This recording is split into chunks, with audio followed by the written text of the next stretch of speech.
कह रहा है कि the option to value non-controlling interest at fair value is introduced by IFRS 3, but it is just an option.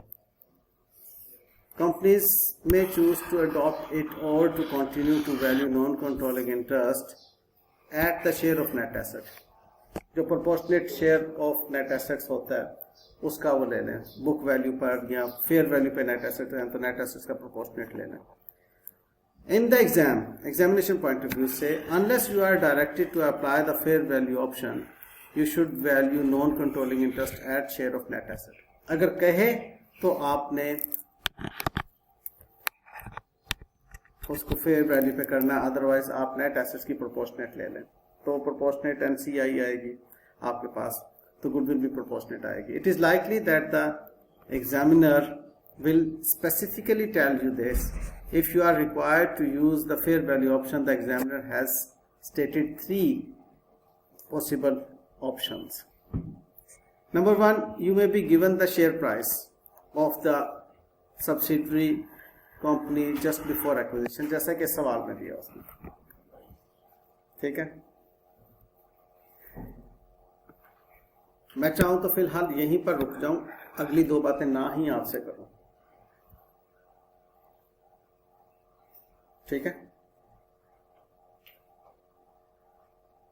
आपको इसने क्या कहा हुआ है हुसैन इस क्वेश्चन के अंदर? P company values non controlling interest at fair value, ये बात कह रही है, या कह दे कि गुडविल एट फुल वैल्यू लेनी. तो उसका मतलब क्या है कि आपने एनसीआई को फेयर वैल्यू पर वर्कआउट करना है. तो आपके पास ये इंफॉर्मेशन उसने दी हुई है कि market value, market price of x company shares soon before acquisition, यानी कि एडी पर, एक्विजिशन डेट पर उसने दिए होंगे. ये बात उसने यहां पर नंबर 1 पॉइंट में कही. हजम हो गई है तो अगली 2 बातें करो. कहता है अगर ये उसने नहीं कहा होगा तो क्या कहेगा. अब सुन लो, अब उसने आपको अगर ये बात नहीं कही तो आपकी जो गुडविल कैलकुलेट हो रही होगी, प्रोपोर्शनेट गुडविल कैलकुलेट हो रही होगी, या एनसीए कैलकुलेट हो रही होगी, वो भी प्रोपोर्शनेट ही होगी, नेट एसेट्स का प्रोपोर्शन होगा, जिसको मैं बुक वैल्यू कह रहा हूं. बुक वैल्यू आज के दिन ही मैं उसके लिए नेट एसेट्स की फेयर वैल्यू का भी दफा इस्तेमाल कर दूंगा, लेकिन फिलहाल चूंकि पिछले क्वेश्चंस तमाम जितने थे आपके, उनमें नेट एसेट्स की बुक वैल्यू ही को हमने डिटरमिन किया हुआ था, उसको प्रोपोर्शनेट करके ऊपर लेकर गए थे एनसीआई में. आप समझ रहे मैं क्या कह रहा हूं? आप लोगों ने चूंकि घर में नहीं पढ़ा होता है इसलिए मुझे दिक्कत होती है, और जिन्होंने पढ़ा होता है वो तंग होते हैं. मैं ये बात कर रहा हूं कि नेट एसेट्स बनाए, उसको यहां पर प्रोपोर्शनेट लेकर गए थे, लेकिन अब हम क्या कर रहे हैं, अब यहां पर प्रोपोर्शनेट लेकर जाने के बजाय उसने एनसीआई की फेयर वैल्यू बता दी, तो डायरेक्टली एनसीआई की फेयर वैल्यू ली है. तो अगर हम यहां से ऊपर लेकर जाते हैं नेट एसेट्स की प्रोपोर्शनेट एनसीआई में, तो आपको बता देगा कि एनसीआई की मार्केट प्राइस का और बुक वैल्यू प्रोपोर्शनेट का फर्क क्या है. तो फर्क उसमें ऐड करेंगे तो अगेन वो फेयर वैल्यू ऑफ एनसीआई बन जाएगी. ठीक है, लास्ट मैंने जो आपको क्वेश्चन सॉल्व करवाया था आप लोगों ने किया, उसमें 65,000 का 25% कैलकुलेट करो, क्या आता है 65,000 का 25%? 16,250 एनसीआई आई थी. तो वो क्या करेगा, आपको या तो डायरेक्टली 20,000 बता देगा कि फेयर वैल्यू ऑफ एनसीआई 20,000 है, या 16,250 का 20,000 का फर्क आपको बता देगा 3,750. तो मैं कह रहा हूं समझ आ रही है? तो इन दोनों सूरतों में क्या होगा, आपको जब वो ये बात इशारतन बता रहा होगा तो इसका मतलब अंडरस्टूड है कि वो फेयर वैल्यू पर एनसीआई को वर्कआउट करवाना चाह रहा है, जिसकी वजह से गुडविल फुल वैल्यू नजर आएगी. ठीक है, अब ये लाइंस पढ़ लेते हैं दोबारा से. कह रहा है you may be told the non controlling interest is valued at a certain amount. Certain amount का मतलब जैसे यहां पर उसने आपको फेयर वैल्यू डायरेक्टली बता दी 20,000. देखो, एक ये बात आपको बता सकता है, दूसरी 20,000 की बता सकता है, और तीसरी क्या, जो मैंने आपको फर्क का इन दोनों के दरमियान में जो फर्क है वो क्या है, वो यहां पर बता रहा है। You may be given the amount of goodwill attributable to the non-controlling interest. Non-controlling interest को गुडविल कितनी एट्रीब्यूट होगी, वही फर्क जरा समझने की कोशिश करना है। एक बात बाय द वे, यहां पर मैं गलती करता हूं, जब मैं भैंस के आगे बीन बजाता हूं ना, यहां पे मेरी बहुत बड़ी गलती है, नहीं करना चाहिए लेकिन आदत से मजबूर हूं।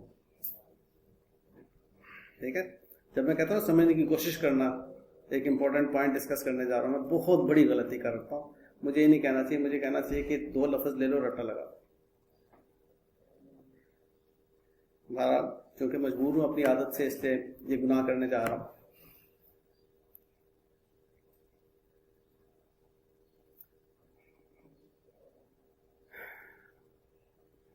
नॉन कंट्रोलिंग इंटरेस्ट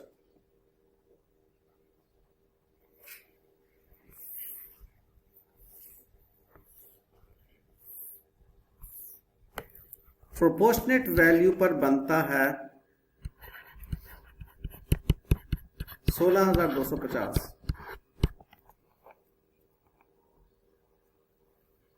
इसका मतलब है कि नॉन कंट्रोलिंग शेयर होल्डर्स जिनके पास 25% शेयर्स हैं, अगर वो आज इन शेयर्स को खरीदते, उन्होंने बचपन का खरीदा हुआ है, अगर आज खरीदते तो वो 16,250 का खरीदते। लेकिन आज मार्केट में उनके अगर शेयर की कीमत 20,000 बनती है तो गुडविल एट्रीब्यूटेबल टू देम जो है वो 3,750 है। ये है वो goodwill attributable to NCI.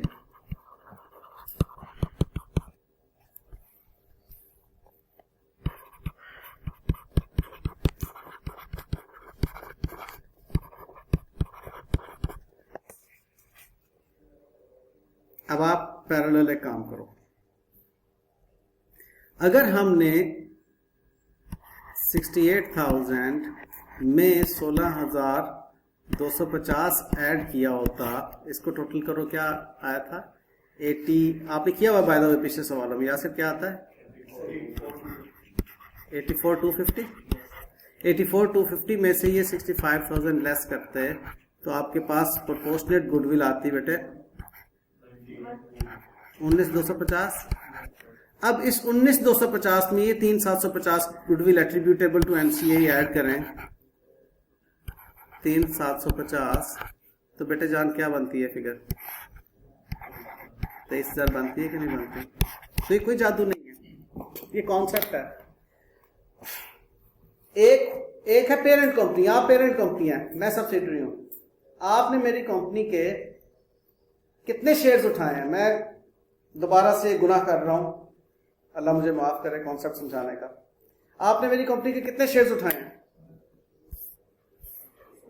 37,500 shares उठाए हैं। कितने के उठाए हैं? 68,000 के। जरा तवज्जो में रहिएगा, आपने जो 68,000 रुपए के शेयर्स उठाए हैं वो है 37,500। एक शेयर आपको कितने का पड़ा है?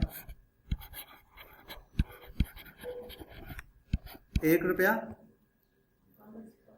नहीं, टिक टिक करो। हाँ, आपने 1 रुपया 81 पैसे में शेयर उठाया।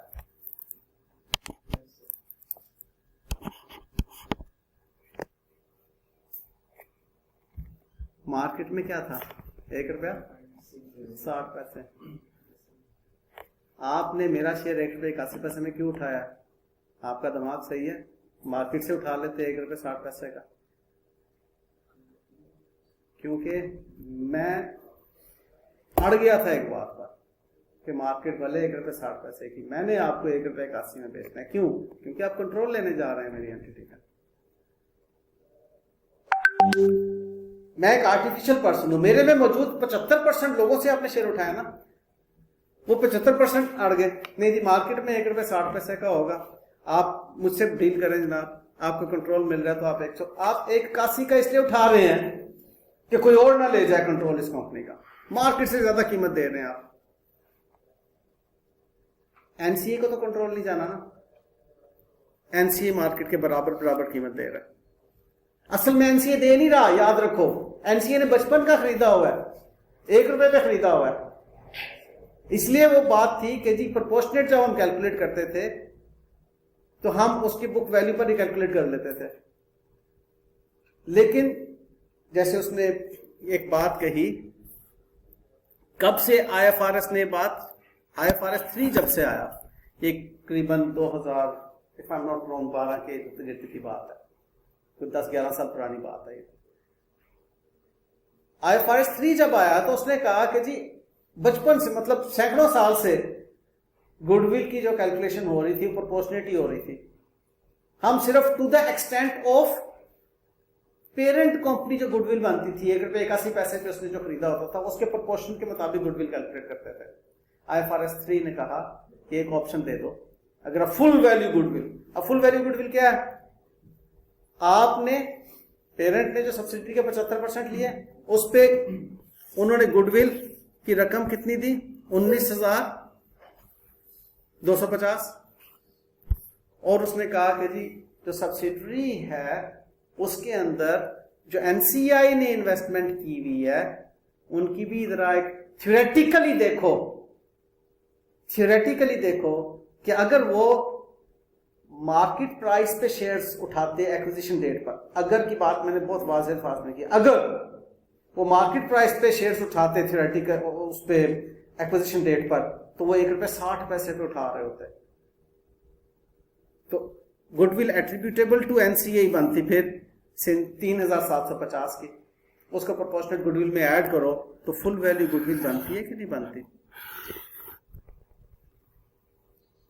ठीक है ना,